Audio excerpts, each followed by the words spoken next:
саламатсыңарбы окуучулар? Мунунку тема кайсы темада өткөнбүз? Табиаттану боюнча атмосфера жердин аба кабыгы. Атмосфераны өткөнбүз, э? Атмосфера жөнүндө эки вариантта силерге түшүнүктөрдү калыптандыруу боюнча эки вариантты берем. Биринчиси сүйлөм толуктоо, экинчиси атмосфера менен озон катмарын салыштыруу.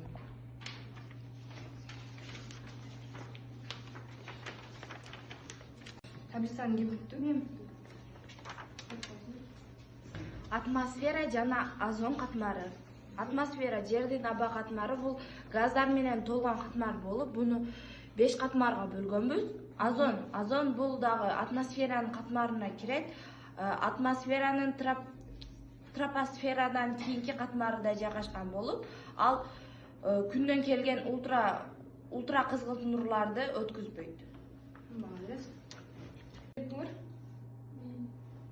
Алина айтып койсоң. Менин тапшырмам сүйлөм толуктоо. Асманда түнкүсүн көптөгөн жарык чекиттери көрүнөт. Аларды жылдыз деп атайбыз. Экинчиси, жылдыздар бул өзүнөн жарык чачкан ысык шар болуп эсептелет. Күндүн өзү да бул бир чоң жылдыз. Асманда жылдыздын топтолуп чоң сүрөттөрдү түзөт. Алар топ жылдыз деп аташат. Жер өз огунда айлангандыктан жылдыз асманда жылган сыяктуу көрүнөт.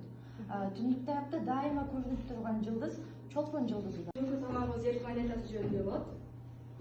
Анда эмесе Жер планетасы жөнүндө жалпы түшүнүк. Жер көгүлдүр планета, Жердин магнит талаасы.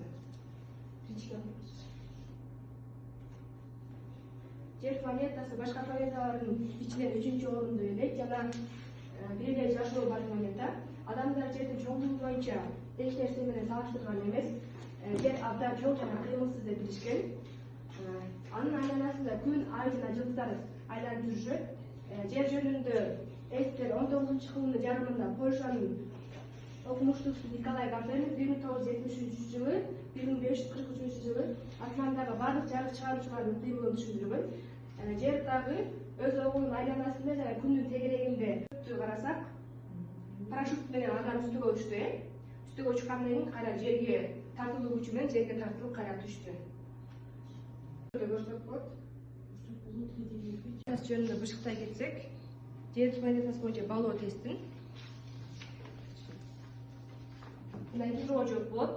Мына жерде кимдин аты чыкса, ошол туруп жооп берет.